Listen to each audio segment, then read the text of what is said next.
Hey guys, how's it going? Today we're going to be talking a bit about this number of connected components in a unidirected graph. Very random, but I just did the problem today, so I was like, let me just quickly record like the solution. So let's get right into the iPad view.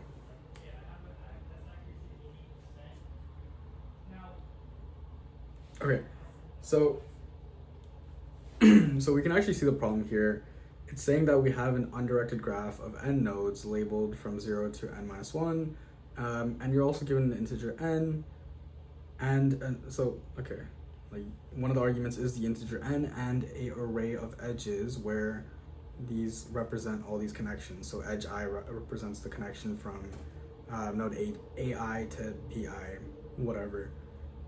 Pretty much just iterating through, wow, I just deleted the entire thing, hold on. Yeah.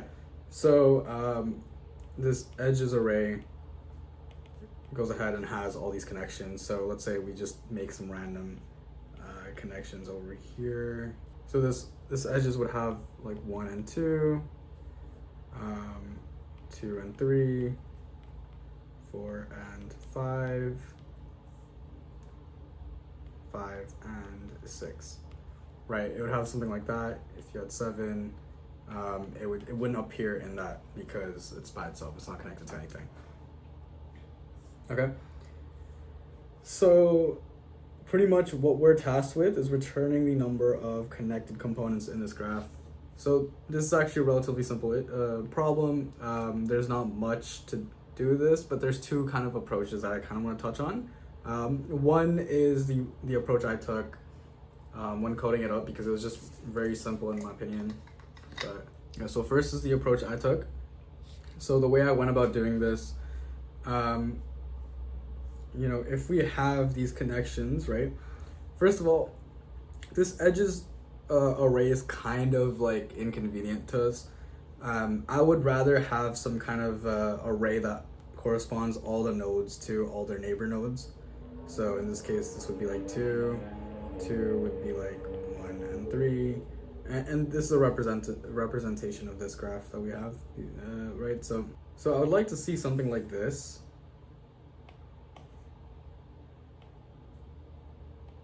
I'd like to see something like this right here, because this is something I'm a little bit more familiar with. I can actually work with. Well, there's definitely some kind of approach that makes use of this edges array. It's, in my opinion, not even in my opinion, what you're gonna notice is if you actually just keep using this edges array to reference all the neighbors, it's gonna be an O of n operation all the time. The lookup to find any kind of element, like let's say one of the nodes in this edges is always gonna be an O of n time complexity, as opposed to if you were to use some kind of hash map right here. The lookup for the neighbors of, let's say, node 4 is an O of 1 operation because it's a hash map.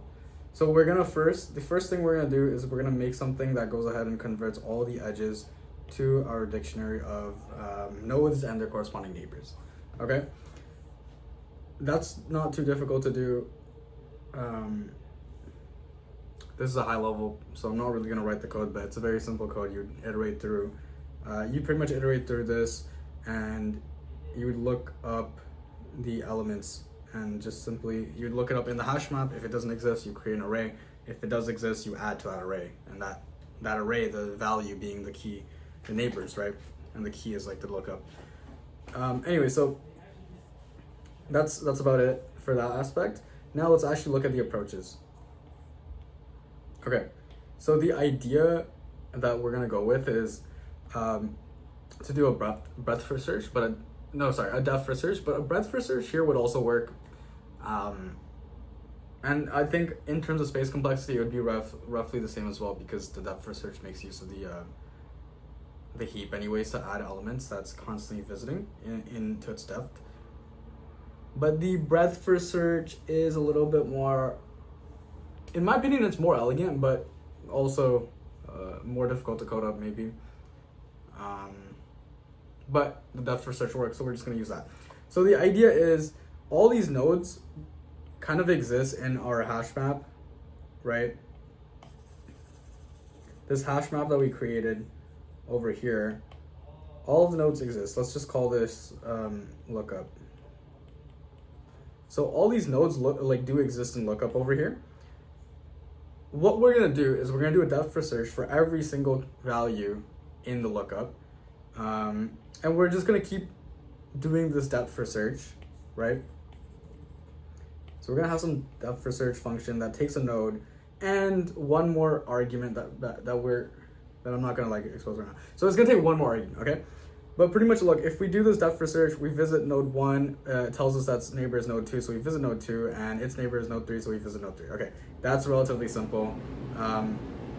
We're gonna have to have some kind of set of seen nodes, so we know that we're not ever going into some kind of recursive circle over here, you know?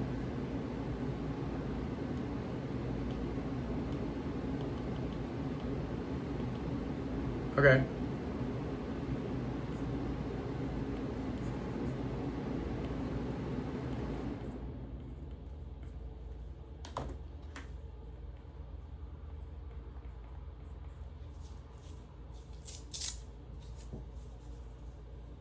Okay. Now the idea is to use this depth first search for every single node. And the key thing is to kind of consider these base cases, because if the node has been seen already, then we don't need to do anything. We just return. So we'll have some base cases.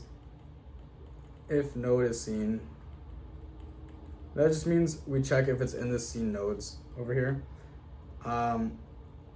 In the case that there is no node, so node is null. What is happening here?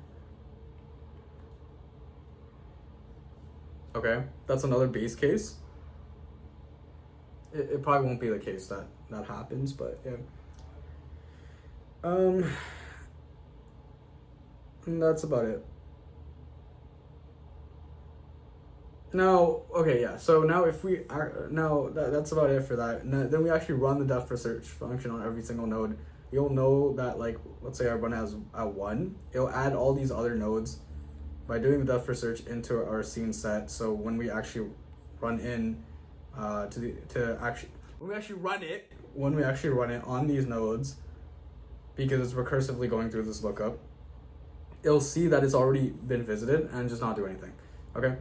But we don't want to just run the depth first search. We want to keep count of all these connections. So connections being for example, this is a connection, that's a connection, that's a connection, right? So we want to have connections and set that to 0. Okay. Now, one thing that's kind of, that we kind of have to do is, if this node has not been visited, it's past our base cases, we want to add to the connections. Right? But here's the catch. If we leave it as this, as we're running the depth first search function and recursively going in depth to these connections, it'll keep iterating connection, right? So here it'll put connection as 1, then it'll put it as 2, and then 3. We don't want that, because these are all one connection. So how do we do that? Okay. Well, actually, before I even go on to how we do that, let me actually just address the actual importance, the rest of the actual function. So one of the things we're gonna then do is we're gonna look up the neighbors in our hash map. So this is all pseudocode, by the way, but the real code isn't that much different. But we'll look at all the neighbors and iterate through.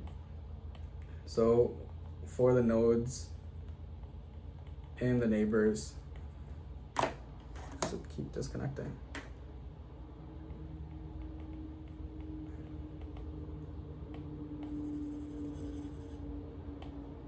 For the nodes in the neighbors, we're gonna run the depth first search on the node.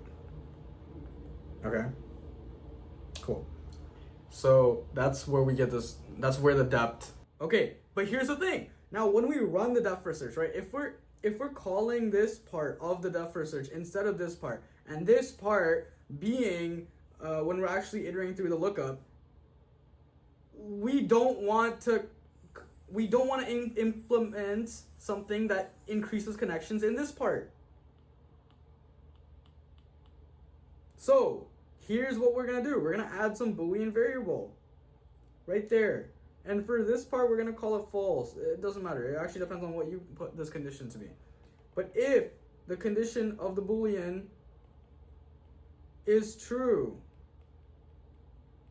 then we increment connections, okay? Otherwise, we don't. So in this case, when we're actually calling the def for search function to the neighbors and continuously iterating down, we don't want to implement something that increments connections. That's something of words. We don't want to do that. That's it. That's our whole function, okay? That's it. This does not need to be a 13-minute video. I don't know why I dragged it for this long. Sorry.